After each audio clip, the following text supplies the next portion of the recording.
Oke, berjumpa lagi dengan saya. Pada video kali ini kita akan membahas tentang kafir mengkafirkan. Namun sebelum saya membahas dan memberikan tanggapan terhadap penjelasan seorang tokoh Muslim di Indonesia tentang kafir, maka ada baiknya untuk kita menonton dulu video berikut. Maknanya beda. Artinya begini. Kalau dalam Islam yang namanya kafir dari kata kafaro. Kafir itu apa? Ingkar. Atau kalau dalam bahasa Inggris kafir itu cover. Cover itu apa? Menutup. Menutupi. Penutup. Jadi mereka ini artinya ingkar atau tertutup karena tidak mau mengakui Allah dan tidak mengakui bahwa Rasulullah SAW adalah seorang nabi, seorang utusan. Mereka tidak mengakui itu, maka disebut kafir. Jadi kalau bilang kita kafir lu gitu ya, berarti ingkar lu.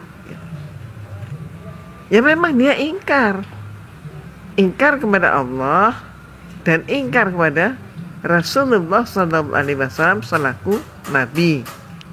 Ini dalam Islam. Nah kalau dalam Kristen, mereka bercampur dengan pemahaman Yahudi. Artinya yang disebut kafir dalam Kristen adalah orang-orang yang tidak meyakini seperti keyakinan mereka. Jadi orang yang bukan Kristen itu dibilang kafir. Nah, tapi konsep kafir itu bagi mereka itu mengerikan. Ini yang disebut tadi terkontaminasi atau berbaur dengan konsep Yahudi. Dalam Yahudi, orang yang bukan Yahudi itu dianggap sebagai goyim. Nah, goyim ini apa? Goyim ini adalah budak, babi, kera. Itu goyim. Jadi orang goyim berarti orang manusia ya dari atas kepala sampai ke ujung kaki semuanya manusia, tapi dia goyim. Berarti apa? Jadi manusia, tapi sebenarnya dia hakikatnya adalah budak. Dia adalah babi. Dia adalah kera. Itu maksudnya. Jadi ngeri banget kan?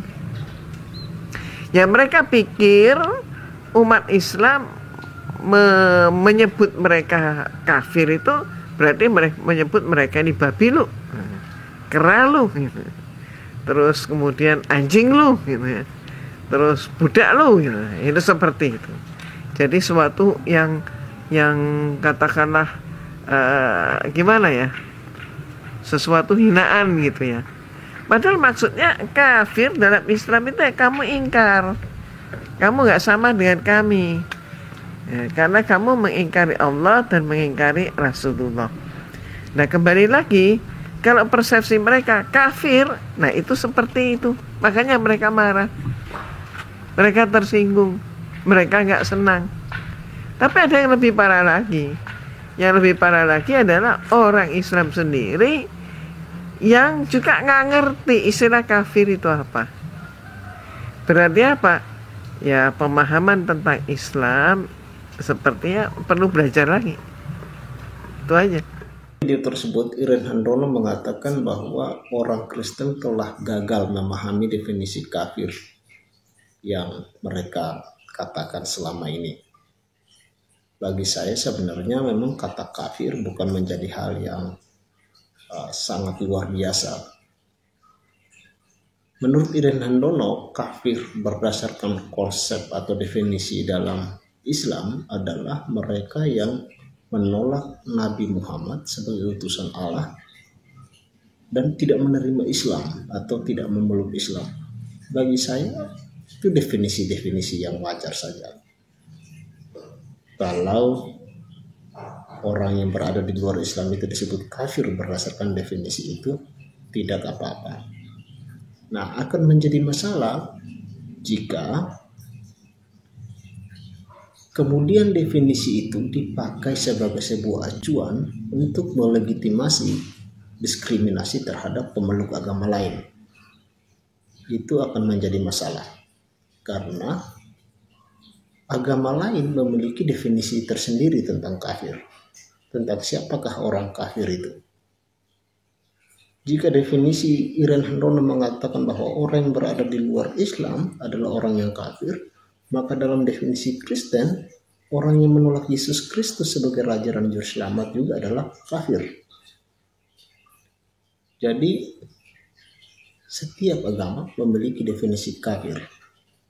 Hanya saja yang terjadi selama ini adalah sepertinya beberapa orang seperti memiliki hak untuk berteriak kafir terhadap orang lain, tetapi mereka tidak siap untuk menerima kata yang sama ketika diteriakkan oleh agama lain. Hal yang berikut, menurut Irene Handono, orang Kristen marah ketika dikatakan kafir. Anda salah besar, Irene Handono. Kami tidak pernah marah. Yang marah itu adalah konstitusi atau undang-undang. Karena agama Kristen itu adalah agama yang diakui oleh konstitusi. Pemerintah lebih tepatnya yang marah. Orang Kristen tidak pernah marah. Anda mau bicara 1000 atau 1.000.000 kali kata kafir kepada orang Kristen, sehari pun orang Kristen tidak akan marah. Irene Handono juga mengatakan bahwa konsep kafir di dalam kekristenan itu dipengaruhi oleh bangsa Yahudi. Memang kekristenan tidak bisa lepas dari bangsa Israel atau dari bangsa Yahudi. Nah, definisi kafir yang Anda katakan tadi berdasarkan pengetahuan Anda, siapakah kafir menurut orang Yahudi, itu sedikit berbeda dengan apa yang ada di dalam Alkitab. Karena yang berada di dalam Alkitab itu, definisi orang-orang Yahudi dalam Perjanjian Lama tentang siapakah orang kafir itu adalah orang-orang yang tidak mengenal Tuhan atau tidak mengenal Yahweh. Tidak mengenal Yahweh. Jadi itulah orang-orang kafir. Jadi jika orang itu tidak mengenal Yahweh, tidak mengenal Tuhan, maka mereka disebut kafir. Jadi itu penjelasan saya tentang definisi kafir. Ya, jadi Ibu Irene Handono yang terhormat, jika Anda berteriak kafir terhadap orang Kristen itu tidak apa-apa, Bu. Teman-teman Anda pun berteriak kafir terhadap orang Kristen tidak apa-apa. Karena kami dari orang Kristen memiliki juga definisi siapakah orang kafir.